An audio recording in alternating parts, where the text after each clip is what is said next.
जय हिंद मेरे प्यारे दोस्तों। आप देख सकते हैं झारखंड मॉडल पेपर जो आया हुआ है पहला, उस पहले सेट का हमने प्रीवियस वीडियो में एमसीक्यू अपलोड कर दिया है, तो आप उसको जरूर देख लें। आज मैं बताने वाला हूं सब्जेक्टिव क्वेश्चंस का आंसर, जो भी सब्जेक्टिव दिया गया है। सबसे पहले मैं डिस्कस करूंगा 1 मार्क्स का सब्जेक्टिव क्वेश्चन। 1 मार्क्स का मतलब ये है जिसका आंसर हम लोगों को 1 वर्ड में देना होगा या 1 सेंटेंस या 1 लाइन में देना होगा। तो आइए बात करते हैं सबसे पहले क्वेश्चन नंबर 26 का, क्योंकि 1 से लेकर 25 तक हमारा एमसीक्यू क्वेश्चन है। क्वेश्चन नंबर 26 कह रहा है कि आपको उस भौतिक राशि का नाम बताना है जिसका एसआई मात्रक न्यूटन पर कूलम होता है, यानी उस फिजिकल क्वांटिटी के बारे में डिस्कस करना है जिसका यूनिट होता है न्यूटन पर कूलम। तो आपको बता दें, आपने इलेक्ट्रिक फील्ड इंटेंसिटी का नाम सुना है, EFI मतलब इलेक्ट्रिक फील्ड इंटेंसिटी, विद्युत क्षेत्र की तीव्रता, जिसका फॉर्मूला होता है फोर्स पर यूनिट चार्ज। और फोर्स पर यूनिट चार्ज में फोर्स का यूनिट होता है न्यूटन और चार्ज का होता है कूलम, यानी कि न्यूटन पर कूलम इलेक्ट्रिक फील्ड इंटेंसिटी का यूनिट होता है। यानी कि इसका आंसर आपका होने वाला है इलेक्ट्रिक फील्ड इंटेंसिटी, यानी विद्युत क्षेत्र की तीव्रता। आगे बात करता है सर ये कैसा राशि है, स्केलर है कि वेक्टर। आपको बता दें ये वेक्टर क्वांटिटी है, क्योंकि इसमें हमने फोर्स का यूज करा है, और जब फोर्स हमारा वेक्टर क्वांटिटी है तो हम सिंपली कह सकते हैं कि ये भी आपका सदिश राशि यानी कैसा है, वेक्टर क्वांटिटी है। सर इसका आंसर लिखेंगे कैसे, एक लाइन में आपको लिखना है कि इलेक्ट्रिक फील्ड इंटेंसिटी इसका आंसर हो गया, और and it is which type of quantity, तो इट इज वेक्टर क्वांटिटी, विद्युत क्षेत्र की तीव्रता और सदिश राशि। ठीक है, आइए बढ़ते हैं question number next, question number 27 की तरफ। क्वेश्चन नंबर 27 क्या कहता है, ध्यान से देखिए इसको। ठीक है, आइए एक बात आप याद रखिए बाबू, हमारा एक और चैनल है जिसका नाम है द अकेडमिक गुरु, और उस चैनल में एक बार आपको उसका नाम लिख देते हैं, द अकेडमिक गुरु। उस चैनल में ऑल सब्जेक्ट का यानी फिजिक्स, केमिस्ट्री, मैथ्स, बायो और इंग्लिश सारे सब्जेक्ट का मॉडल पेपर का सॉल्यूशन आ रहा है। इवन फिजिक्स का भी जो हम यहाँ बता रहे हैं वो भी वहाँ पे हम अपलोड करेंगे, तो आप उस चैनल को भी सब्सक्राइब कर लेंगे और वहाँ से भी आप ऑल सब्जेक्ट के मॉडल पेपर का रिविजन कर सकते हैं। आइए क्वेश्चन 27 की तरफ क्या कह रहा था, कह रहा है सर कि 2 आइडेंटिकल कॉइल्स है, एक है कॉपर का और एक है एल्युमिनियम का, और वो रोटेट कहाँ कर रहा है, तो यूनिफॉर्म स्पीड से कर रहा है, कहाँ पे, तो मैग्नेटिक फील्ड में कर रहा है। तो बताइए सर कि उसके इंड्यूस करंट में क्या फर्क पड़ेगा। एक बात बहुत ही आराम से आप समझेंगे, आपको बता देते हैं, ध्यान समझेंगे इस बात को, कि जो उसका EMF इंड्यूस करेगा, जो विद्युत वाहक बल प्रेरित होगा, वो दोनों का सेम होगा, दोनों का सेम होगा। लेकिन जो करंट है वो डिपेंड करता है मटेरियल्स के प्रॉपर्टी पे, और क्योंकि आपका जो कॉपर है ये इसका रेसिस्टेंस कम होता है, यानी ये इसमें आराम से करंट फ्लो कर सकता है, और एल्युमिनियम का रेसिस्टेंस थोड़ा ज्यादा होता है। तो जब इसका रेसिस्टेंस ज्यादा होगा तो इसमें जो है रेसिस्टेंस ज्यादा होने के चलते करंट का लॉस भी ज्यादा होगा। तो हम साफ साफ कह सकते हैं कि कॉपर में करंट ज्यादा इंड्यूस होगा, क्योंकि कॉपर का रेसिस्टेंस कम होता है एज कंपेयर टू एल्युमिनियम। तो यहाँ पे सिंपली समझना यही है कि विच कॉइल मोर वैल्यू ऑफ, किसका ज्यादा वैल्यू होता है, तो आपको याद रखना है copper coil have more value of किसका, इंड्यूस करंट। और अगर पूछता इंड्यूस EMF तो बताते हैं both coil have same induce EMF, दोनों का विद्युत वाहक बल तो सेम होता है, लेकिन जो धारा है वो कॉपर कॉइल में ज्यादा प्रेरित होगा। ठीक है, आइए नेक्स्ट क्वेश्चन, एकदम आसान से, एकदम मक्खन जैसा हम लोग इसको एक्सप्लेन करने वाले, एकदम आसान क्वेश्चन है, कुछ है ये नहीं है सब। What magnetic waves are used to examine the crystal structure of solid के ठोस के क्रिस्टल स्ट्रक्चर को। तो आपको पता है कि इलेक्ट्रोमैग्नेटिक वेव्स जो हम लोग पढ़े हैं, माइक्रोवेव, रेडियो वेव, उसमें से एक आता है, उसका नाम है एक्सरे, जिसको हम लोग एक्सरे कहते हैं। और एक्सरे जो होता है वो इतना पावरफुल होता है कि बोन्स का फोटो दिखा देता है, हड्डी का फोटो दिखा देता है, यानी X-ray can passes through flesh but not bones, वो मांसपेशियों से आराम से पास कर जाता है लेकिन बोन से नहीं कर पाता। इसलिए हम लोग एक्सरे का यूज करते हैं ताकि हम सॉलिड स्ट्रक्चर को आराम से देख सकें। नेक्स्ट क्वेश्चन का हम बात करते हैं, और हमारा जो अगला सवाल है वो है 29 ना, ये 29 देखते क्या कह रहा है, कह रहा है 2 कणों का संवेग बराबर है sir, 2 particles have equal momenta, that means simply P1 equals to P2। तो बताइए उसके डी ब्रॉगली वेवलेंथ का यानी कि लैम्डा का क्या अनुपात होगा। तो आप कह रहे हैं बाबू लैम्डा इक्वल टू होता है h/p, 2 बार निकालेंगे, लैम्डा 1 तो h/p1 और लैम्डा 2 तो h/p2, क्योंकि h तो आपका प्लैंक कांस्टेंट वैल्यू फिक्स होता है प्लैंक कांस्टेंट का, तो लैम्डा 1/λ2 यहां से निकालेंगे h/p1 और बटा h/p2 पलट के चल जाएगा ऊपर में P2/h, और क्योंकि P1 P2 बराबर है, H तो बराबर होता ही है, तो λ1/λ2 का जो अनुपात है 1:1 मिलने वाला है आपको, यानी इसका आंसर होगा 1:1। क्वेश्चन नंबर 29 1:1, ये इसका हो जाएगा आपका फाइनल आंसर। ठीक, बढ़ते हैं क्वेश्चन नंबर 30 की तरफ।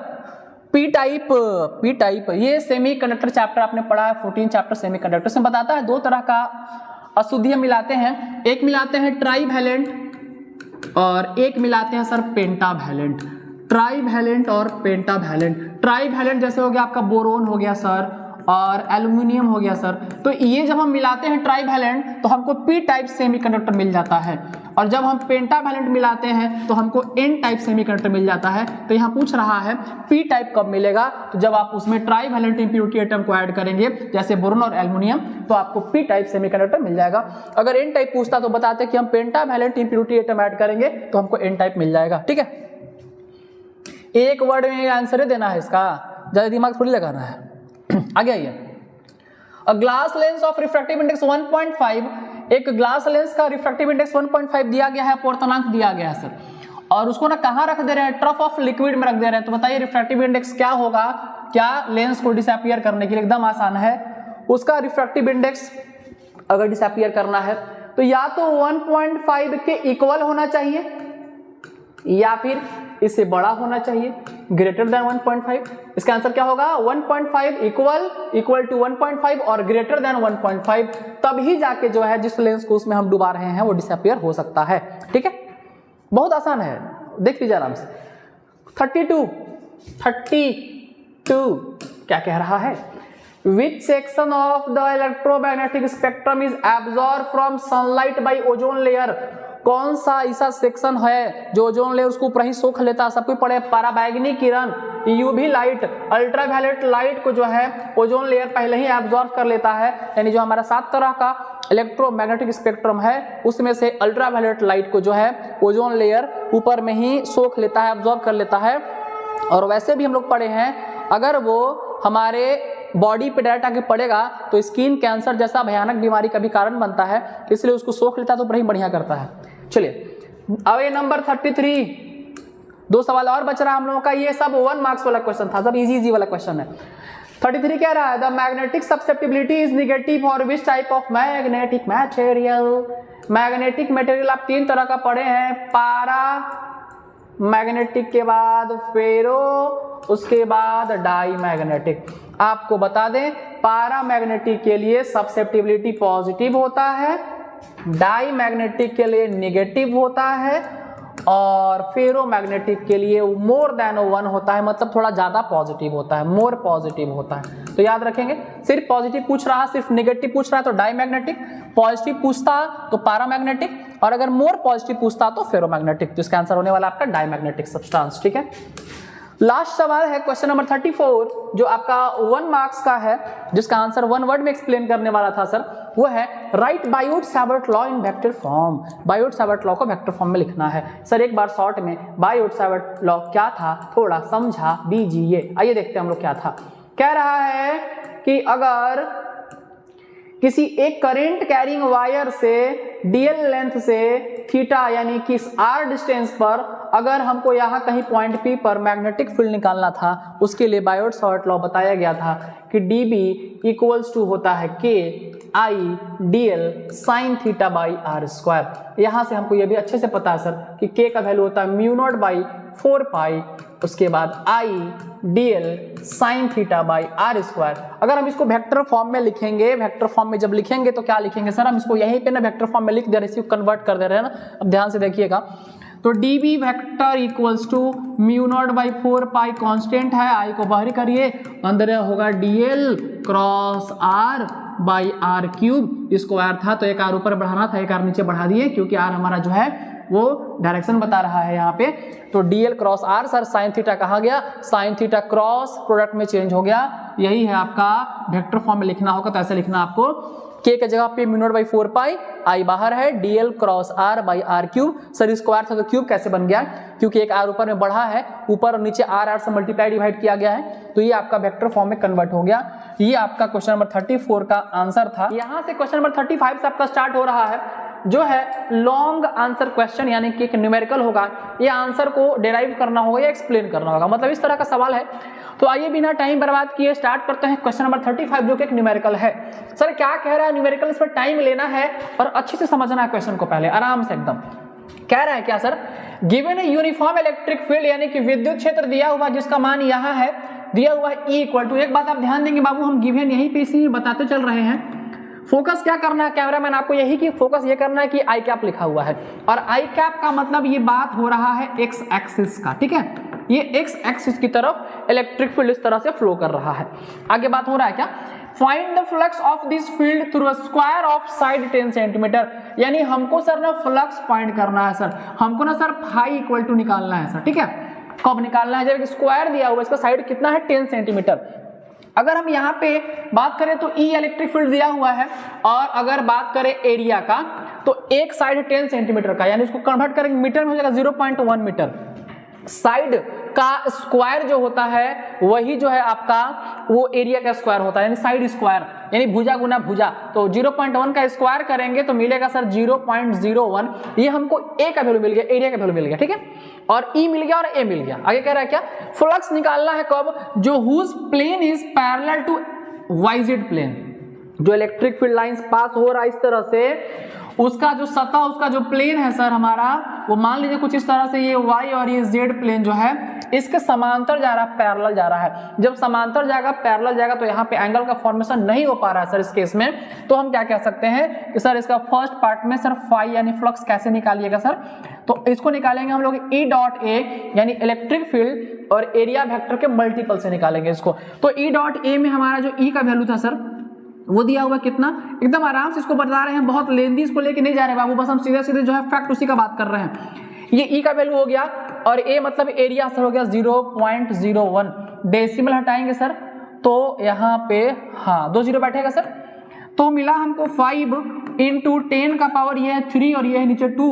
3 माइनस 2 कितना बचेगा 1, यानी हो गया ये 50, क्योंकि फ्लक्स है तो न्यूटन पर मीटर स्क्वायर पर कूलम इसका यूनिट हो गया, ठीक है। यहाँ से आगे बात आ रहा है क्या, ये फर्स्ट पार्ट था सर, क्वेश्चन में सेकेंड पार्ट भी है, कह रहा है what would be the flux, क्या होगा फ्लक्स, क्या होगा फ्लक्स, कब का बात हो रहा है सर, क्या होगा flux through the same square, square same है यानी कि एरिया सेम है इसका 0.01 ही मीटर स्क्वायर एरिया है इसका ना, ये सेम है। If the plane makes angle of 30 degree with x axis, जो प्लेन है वो एक्स एक्सिस के साथ, मान लीजिए ये इलेक्ट्रिक फील्ड है, ये प्लेन है, ये इधर एक्स एक्सिस के साथ 30 डिग्री बना रहा हो, जब एक्स एक्सिस का 30 डिग्री बनाएगा तो जो एरिया वेक्टर होता है, हम लोग पढ़े हैं क्या, एरिया वेक्टर सर हमेशा जो है प्लेन का परपेंडिकुलर होता है, तो ये हो जाएगा सर 90 डिग्री, ओवरऑल है 90 डिग्री, ये बना रहा है 30 डिग्री, बचा कितना सर हमारे यहाँ पे 60 डिग्री, क्योंकि हम लोग क्या पढ़ते हैं, अगर फ्लक्स निकालना है तो ई ए यानी एरिया वेक्टर के साथ कौन सा थीटा, कॉस थीटा, ई ए कॉस थीटा, ठीक है ना, फाई का जो वैल्यू है, फ्लक्स का जो वैल्यू होता है, तो ई ए में एरिया वेक्टर के साथ जो कोण बना सर वो कितना डिग्री बना, 60 डिग्री बना, तो यहां से मिला ई का वैल्यू आपको कितना 5 इंटू 10 का पावर 3, ए का वैल्यू मिला 0.01 और कॉस थीटा में कॉस कितना डिग्री 60 डिग्री, कॉस 60 होता है 1/2, इसको कैलकुलेट करेंगे आपको मिलेगा 25 न्यूटन मीटर स्क्वायर पर कूलम। ये हो गया आपका, ये फ्लक्स कब का बात हो रहा है, जब ये जो है आपका एक्स एक्सिस के साथ 30 डिग्री एंगल बनाएगा तब का बात हो रहा है। दो सॉल्यूशन हमने यहाँ पे आपको बताया है। ये क्वेश्चन नंबर 35 एक न्यूमेरिकल है जिसमें बात हो रहा है फ्लक्स का। फ्लक्स कैसे निकालेंगे, एक बार जब वाईजेड प्लेन का पैरेलल होगा तब का कहानी है, और जब एक बार एक्स एक्सिस के साथ जो है वो 30 डिग्री का फॉर्मेशन करेगा तब का कहानी है। जब 30 डिग्री फॉर्मेशन करेगा, क्योंकि ये एरिया वेक्टर जो होता है वो प्लेन का परपेंडिकुलर होता है, तो उस केस में 30 डिग्री जब नीचे फॉर्मेशन के ऊपर कितना बन जाएगा 90 माइनस 30 कितना 60 डिग्री, और इसी वैल्यू को पुट आउट करके हमने यहाँ पे कैलकुलेट करा है। पहला आंसर आएगा बाबू का 50 न्यूटन मीटर स्क्वायर पर कूलम, और इसका आएगा आपका कितना 25 न्यूटन मीटर स्क्वायर पर कूलम। ये था क्वेश्चन नंबर 35, एकदम आसान एकदम मस्त सवाल है, ठीक है। आइए हटा रहे इसको ना, देख लीजिए आराम से। अगला सवाल हमारा है क्वेश्चन नंबर 36, जो एक मजेदार सा डेरिवेशन है सर, टाइम टेकिंग डेरिवेशन थोड़ा सा तो है, लेकिन आपको हम इतना आसान तरीका से समझाने वाले हैं, इतना आसान तरीका से आपको अभी तक किसी ने नहीं बताया होगा इस डेरिवेशन को खासकर। देखिए बाबू 36 क्वेश्चन कह रहा है क्या, एक समान चुंबकीय क्षेत्र में रखे धारावाही चालक पर कार्य करने वाले बल के लिए एक व्यंजक उत्पन्न करिए। ये जो है आपका चैप्टर 4-5 में आपने मैग्नेटिज्म में पढ़ा है क्या कि derive an expression for force acting, force निकालना है कहां पर, करेंट कैरिंग कंडक्टर को कहां रखना है, यूनिफॉर्म मैग्नेटिक फील्ड में। आइए हम आपको एक बार जो है ले चलते हैं अपने ब्लैक स्क्रीन, ब्लैक बोर्ड पे और आपको इस डेरिवेशन को कंप्लीट कराते हैं। आइए देखते हैं कैसे। यहाँ पे कह रहा है सर कि इस डेरिवेशन को कैसे कंप्लीट किया जाएगा। हम लोगों का हेडिंग कह रहा है कि आपको निकालना क्या है, यहाँ से डेरिवेशन है निकालना है सर, आपको फोर्स एक्टिंग निकालना है, एक्सप्रेशन है फोर्स एक्टिंग ऑन किस पे, करेंट कैरिंग कंडक्टर, यानी किसी धारावाही चालक पे, करेंट कैरिंग कंडक्टर। सर सवाल ये तो ठीक है, वो कंडक्टरवा को रखेंगे कहाँ, उसको रखेंगे किस में, तो प्लेस्ड इन, कहाँ पे रखा गया है, यूनिफॉर्म मैग्नेटिक फील्ड। एकदम हम इसको आराम से यहाँ एक्सप्लेन कर दे रहे हैं, ठीक है, यूनिफॉर्म मैग्नेटिक फील्ड। उसको यूनिफॉर्म मैग्नेटिक फील्ड पे रखेंगे हम लोग और चेक करेंगे कि उस पे लगने वाला जो है वो फोर्स कितना होगा। आइए धीरे धीरे करके सबसे पहले एक छोटा सा मैग्नेटिक फील्ड ड्रॉ कर लेते हैं हम लोग। मान लीजिए ये हम लोगों का जो है मैग्नेटिक फील्ड है कुछ इस तरह से, ये मैग्नेटिक फील्ड हो गया जिसको दिखाते हैं बी से। इसके अंदर हम लोगों को जो है एक कंडक्टर को प्लेस कर लेना है। सर मान लीजिए हमने एक कंडक्टर रखा है कुछ इस तरह का, ये कंडक्टर है जिसको रख दिया गया यहाँ पे, ठीक है, ये फील्ड था, इसमें ये बी मैग्नेटिक फील्ड है, ये आई करंट फ्लो कर रहा है, इस कंडक्टर का लेंथ मान लेते हैं एल है और area of cross section A है। अब बात ये है सर कि इसका करंट फ्लो कर रहा है, तो सब कुछ जानता है करंट का मतलब इलेक्ट्रॉन्स फ्लो करते हैं, और जब इलेक्ट्रॉन्स फ्लो करेंगे तो जितना भी फोर्स लगेगा उस इलेक्ट्रॉन के ऊपर फोर्स लगेगा। तो हमको ये पता करना है पहले ना सर कि इसके अंदर टोटल इलेक्ट्रॉन है कितना और एक इलेक्ट्रॉन पे कितना फोर्स लग रहा है, एक पे निकालेंगे फिर निकालेंगे टोटल पे कितना फोर्स लग रहा है, निकाल लेंगे, फॉर्मूला हो जाएगा समाप्त। सर ये बताइए इस डेरिवेशन में आप कौन कौन सा इंपॉर्टेंट बात का यूज करिएगा, हम आपको बता देते हैं। इस डेरिवेशन में आपका मेरे को वीआईपी बॉक्स का यूज करेंगे।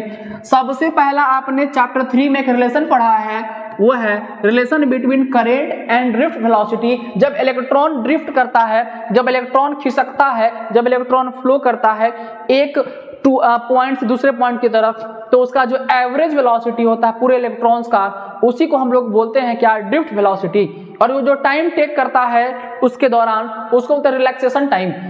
तो यहाँ पे कह रहा है क्या कि कंडक्टर के अंदर इलेक्ट्रॉन है, ये आई करंट था, जब करंट जा रहा है इधर तो इलेक्ट्रॉन फ्लो कर रहा है जस्ट अपोजिट, यानी इलेक्ट्रॉन के ऊपर जो है ये मैग्नेटिक फील्ड के द्वारा सर फोर्स लग रहा है, और आपको बताना कितना फोर्स लग रहा है।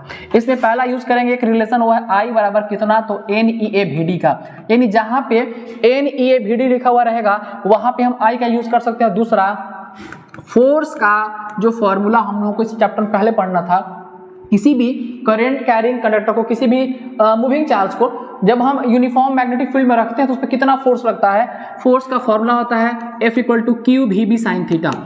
इस दो फॉर्मूला का हम लोग यूज करेंगे इस डेरिवेशन में, ताकि इसको हम लोग बहुत ही प्लेजेंटली, बहुत ही आसानी से प्रूफ कर सके, ठीक है।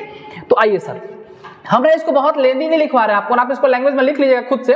जैसे इसमें क्या क्या आपको दिख रहा है फिगर में, तो let us consider uniform magnetic field B in which conductor of length L is placed in which current I is moving या current I is flowing। ये आपका हो गया फिगर के बारे में। अब इसको कैसे कैसे प्रूफ करेंगे हम लोग, तो देखिए ध्यान समझते हैं। लेट पहले ये मान लेते हैं कि पर यूनिट या फिर पर यूनिट जो आपका है वो डेंसिटी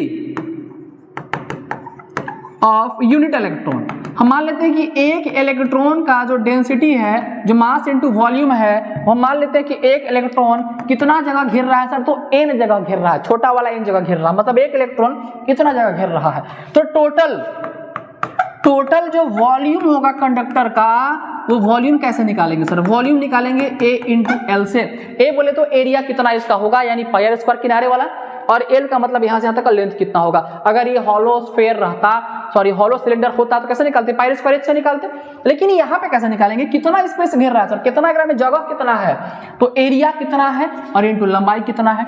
तो मान लेते हैं कि एक इलेक्ट्रॉन जगह घेरा स्मॉल n, टोटल जगह कितना है A × L, तो टोटल नंबर ऑफ इलेक्ट्रॉन यानी टोटल वॉल्यूम ऑफ कंडक्टर कितना हो जाएगा, टोटल वॉल्यूम ऑफ कंडक्टर कितना हो जाएगा, कितना स्थान घेरेगा। आप लैंग्वेज में मत जाइए, अब कंसेप्ट को समझिए, एक इलेक्ट्रॉन जगह घेरा n जगह, टोटल जगह है कितना a इंटू एल, तो टोटल स्थान कितना घेरेगा n equal to small n a l। एक इलेक्ट्रॉन वाले जगह से पूरे वॉल्यूम को मल्टीप्लाई कर देंगे, हमको यहां से कैपिटल n का वैल्यू कितना मिला, स्मॉल n a l। ये हो गया कैपिटल n का वैल्यू। अब बात है फोर्स का। सर ये तो था जगह कितना घेरा इलेक्ट्रॉन का को था, अब कह रहा है क्या कि आइए देखते हैं आगे ना, जरा थोड़ा रंग बदल देते हैं। फोर्स एक्टिंग का कहानी हो रहा है सर, डेरिवेशन है सर, एकदम आराम से धीरे धीरे बनाएंगे, कोई दिक्कत नहीं। Force acting per unit electron, एक इलेक्ट्रॉन पे कितना फोर्स लगेगा, छोटा एफ से दिखाते हैं। अभी आप जस्ट पढ़ाएं, ताजा ताजा पढ़ाएं, क्यू भी साइन थीटा लगेगा बाबू। तो यहाँ पे एफ बराबर एक इलेक्ट्रॉन मतलब एक चार्ज कितना हो गया ई, बी मतलब वेलोसिटी कितना है तो वी डी, जो उसका ड्रिफ्ट वेलोसिटी होता है मैग्नेटिक फील्ड को बी से ही, और ये हो गया साइन थीटा। ये कहानी है सर एक इलेक्ट्रॉन का। लेकिन टोटल फोर्स एक्टिंग, टोटल कितना फोर्स लगेगा, टोटल फोर्स एक्टिंग ऑन किस पे, कंडक्टर पे, एक्टिंग ऑन कंडक्टर। हमको इक्वेशन 1 2 3 4 करके आपको बहुत लंबा ताम झाम नहीं कराएंगे, एकदम सीधा सीधा सर फोर्स निकालना है। पहले पता करिए कि एक जो इलेक्ट्रॉन है वो कितना जगह घेरा है, तो n जगह घेरा, टोटल इलेक्ट्रॉन सब मिलकर कितना जगह घेरा, NaL जगह घेरा। एक पर कितना फोर्स लगा, इतना फोर्स लगा, टोटल पर कितना फोर्स लगा, तो कैपिटल F बराबर बड़का वाला n से इस पूरा को मल्टीप्लाई कर दीजिए, छोटा वाला f को, एक पर कितना लगा निकाल लिए, n टाइम्स मल्टीप्लाई कर दीजिए। F बराबर n का वैल्यू कितना था बता बाबू, देख के बड़का n का वैल्यू कितना था, हो जल्दी देखो यहाँ पे कितना पढ़े बाबू, NaL आ जाइए, NaL इंटू स्मॉल f का वैल्यू हमने कितना पढ़ा, E VD B और कितना साइन थीटा। यही मल्टीप्लाई करते हैं, थोड़ा समझते हैं बातों को। F इक्वल टू सही आ रहे हैं, थोड़ा सा देखिएगा, NEA VD को अलग कर दिए, NEA VD अलग कर दिए, बचा L और B, तो L B और साइन थीटा। और स्टार्टिंग में ही आप पढ़ाए थे क्या, इतना का जो वैल्यू होता है वो आई होता है, इतना का जो वैल्यू होता है आई होता है। आपने यहाँ पे लिखा भी है सर, आई कितना, NEA VD के वैल्यू कितना होता है आई, ये हमने चैप्टर 3 में पढ़ा है, relation between current and drift velocity में, यानी कि इसके जगह पर आई L B और क्या हो गया साइन थीटा। यही है आपका force acting on current carrying conductor का डेरिवेशन, जो आपको एग्जाम में 3 नंबर दिलाने वाला है। आपको बहुत लंबा ताम झाम नहीं करना है, अब अलग अलग लोगों का देखिएगा वीडियो, आपको 20 तरह से समझाएंगे, ये सबसे आसान तरीका है। F कितना हो गया, ILB साइन थीटा। अब कह रहा है फोर्स मैक्सिमम कब, फोर्स मिनिमम कब, तो मिनिमम का कहानी होगा जब 0 डिग्री 180 डिग्री पे रखेंगे तो साइन 0, साइन 180 पे 0, F हो जाएगा 0। मैक्सिमम कब, जब साइन कितना हो जाएगा 90 डिग्री का वैल्यू 1 होता है, तो जब इसको परपेंडिकुलरली पेस्ट करिएगा, परपेंडिकुलरली रखिएगा, परपेंडिकुलर रखिएगा इसको, तो परपेंडिकुलर के केस में थीटा कितना हो जाएगा 90 डिग्री, तो आपका जो F होगा ILB साइन 90, यानी हो गया ILB इंटू 1 यानी ILB। ये मैक्सिमम होता है F कब, जब आप किसी कंडक्टर को मैग्नेटिक फील्ड में परपेंडिकुलर रखेंगे तो मैक्सिमम होगा, और मिनिमम कब, या तो 0 डिग्री पर रखेंगे या 180 पर रखेंगे तो आपका मिनिमम होगा। ये था आपका एक डेरिवेशन जो क्वेश्चन नंबर 36 में दिया गया है, जिसमें हमने एक्सप्लेन किया कि कैसे कैसे जो है किसी एक कंडक्टर को यूनिफॉर्म मैग्नेटिक फील्ड में रखा जाए तो उसके ऊपर जो फोर्स लगेगा वो कितना होगा और कैसे उसको कैलकुलेट किया जाता है। ठीक है, आइए आपको थोड़ा सा शॉर्ट में दिखाने का प्रयास करते हैं। हमारे पास कुछ स्क्रीनशॉट्स अवेलेबल हैं इस टॉपिक के लिए, हम आपको शॉर्ट में उसको पहले तो पूरा समझा ही दिए हैं, लेकिन एक बार आपको हम शॉर्ट में दिखा देते हैं कि हम लोग इस टॉपिक को और कैसे भी एक्सप्लेन कर सकते थे, लेकिन वो प्रक्रिया थोड़ा लेंदी लगता है हमको। आइए दिखाते थोड़ा सा आपको हम, देखिए यार ये टॉपिक है, इस हम देख सकते हैं क्या, सेम डेरिवेशन को यहाँ पर समझाया गया है। हमने सबसे पहले ले लिया एक कंडक्टर, उसको रख दिया यूनिफॉर्म मैग्नेटिक फील्ड में, और उसके बारे में लैंग्वेज है, आप चाहे तो उस लैंग्वेज को आप स्क्रीनशॉट लेके आप भी देख सकते हैं कि कैसे कैसे ये हमारा एक अपना पीपीटी तैयार किया गया है, जिसमें हम बच्चों को बताते हैं इस तरह से करके। ये हमारा डायग्राम है जिसमें कंडक्टर जिसको यूनिफॉर्म मैग्नेटिक फील्ड में रखा जाता है और उसके ऊपर लगने वाले फोर्स को कैलकुलेट किया जाता है। ये इसका एक पार्ट है, ये इसका एक पार्ट है। आगे हम बात करेंगे इसका एक और पार्ट का, और आपको एक और पार्ट इसका हम दिखाते हैं जिसमें आपको बताएंगे कि कैसे आगे भी ये काम करता है, इसका डेरिवेशन कैसे कैसे कंप्लीट किया जाता है। तो हम बहुत जल्द आपको इसका सेकेंड पार्ट भी दिखाएंगे। देखिए यहाँ पे, इसको इधर ले आता हूँ थोड़ा सा, देखिए यहाँ पे सेकेंड पार्ट जो है इसका, सेकेंड पार्ट को थोड़ा जूम आउट करता हूँ, देखिए ध्यान से। पहले फोर्स निकाले, एक पे कितना लगा, उसके बाद टोटल निकाले, यहाँ पे हमने कैलकुलेट कर लिया है टोटल निकाल के, और टोटल के हिसाब से आप देख सकते हैं आपको मिलेगा यहाँ पे क्या, F equal to BIL sin थीटा यानी कि ILB sin थीटा, ये डेरिवेशन है। तो आप चाहें तो आप इसका भी एक स्क्रीनशॉट ले सकते हैं, देख सकते हैं आप खुद से, और इस पीपीटी के आधार पे भी आप एक बार तैयारी कर सकते हैं अपने। अब हम लोग देख रहे हैं सर क्वेश्चन नंबर 37 क्या कह रहा है। 3 मार्क्स का क्वेश्चन है, 37 नंबर क्वेश्चन। हमको सर यहाँ पे कंपेयर करना है लौह चुंबकीय पदार्थ, अनुचुंबकीय पदार्थ और प्रतिचुंबकीय पदार्थ में कंपेयर करिए फेरोमैग्नेटिक, पैरामैग्नेटिक और डायमैग्नेटिक मटेरियल को तुलना करिए। ये बाबू एक कंप्लीट समझिए तो डेफिनेशन टॉपिक है। आपने पढ़ा है कि फेरोमैग्नेटिक मटेरियल वैसा होता है जो कंप्लीटली मैग्नेटिक फील्ड के साथ मैग्नेटाइजेशन को दिखाता है, स्ट्रांगली दिखाता है, जबकि पैरामैग्नेटिक फीबली दिखाता है और डायमैग्नेटिक जो है वो मैग्नेटाइजेशन को नहीं दिखा पाता है। तो तीनों में हम आपको अंतर बताने वाले हैं। देखिए समझे तो तीनों में क्या अंतर है, क्या डिफरेंस है। हमने एक छोटा सा चार्ट बना दिया है, आप उस चार्ट के माध्यम से समझिए कि तीनों में क्या अंतर है। देखिए फेरोमैग्नेटिक, पैरामैग्नेटिक और डायमैग्नेटिक एक चार्ट हमने आपके सामने प्रस्तुत किया बाबू। इसमें क्या क्या प्रॉपर्टी है, क्या क्या इसको समझिए। फेरोमैग्नेटिक मटेरियल जो होता है, अगर बात करेंगे स्टेट का, अवस्था का, they hold up very well, ये बहुत स्ट्रिक्टली होल्ड अप करते एक दूसरे को। They come in solid, liquid and gas forms. Paramagnetic material जो है सॉलिड, लिक्विड, गैस फॉर्म में हो सकते हैं, जबकि डायमैग्नेटिक क्या कर रहा है, they come in solid, liquid and gas form, यानी डायमैग्नेटिक मटेरियल्स भी सॉलिड, लिक्विड और गैस फॉर्म में हो सकते हैं। आगे बात आ रहा है रिजल्ट ऑफ मैग्नेट का बात हो रहा है। Powerfully drawn to a magnet, magnetised weakly attracted to magnets. क्या है क्या कि अगर बात करेंगे आप अट्रैक्शन का, तो powerfully drawn to a magnet, बहुत ही मजबूती से ये मैग्नेट द्वारा खींचा जा सकता है। कौन सा आपका फेरोमैग्नेटिक मटेरियल्स। पैरामैग्नेटिक मटेरियल जो है मैग्नेटाइज होता है बहुत ही वीकली, बहुत आंशिक रूप से, बहुत कमजोर तरीके से होता है, जबकि डायमैग्नेटिक जो है वो weakly attract to a magnets की तरफ जो है वो वीकली यानी कि बहुत ही कमजोरी से, बहुत ही धीरे धीरे कम फोर्स के साथ अट्रैक्ट होता है। बात हो रहा है बिहेवियर का उसका, तो माइग्रेट फ्रीक्वेंटली, यानी कुछ एक छोटा सा चार्ट हमने बनाया है। आपको एक्चुअली मेरे टॉपिक को थोड़ा सा रिवाइज करके याद रखना होगा, क्योंकि ये कोई डेरिवेशन, कोई न्यूमेरिकल नहीं कि आपको इसको समझाएंगे। यहाँ पे आपने इसको कब पढ़ा होगा, आप इसको देख लीजिए, उतार लीजिए, और आप इस टॉपिक में से जो है मिनिमम 3 डिफरेंस, कम से कम 3 या 4 डिफरेंस को आप याद रखेंगे, क्योंकि ये 3 मार्क्स का टॉपिक है। तो आपको इसको एक्सप्लेन करना होगा कि किसका सब्सिडिबिलिटी हाई होता है, किसका सब्सिडिबिलिटी लो होता है, किसका परमेबिलिटी हाई होता है, किसका परमेबिलिटी लो होता है, टेम्परेचर से क्या फर्क पड़ता है, टेम्परेचर बढ़ाने पे कौन बढ़ जाता है, कौन घट जाता है। आपका इसमें से भी MCQ क्वेश्चन पूछा जा सकता है कि किसके बढ़ाने घटाने से क्या फर्क पड़ता है। ये एक टॉपिक, एक कंप्लीटली आपको याद रखने वाला टॉपिक है, तो आप इस टॉपिक पे ध्यान देंगे और इसको आप अच्छे से देख लेंगे।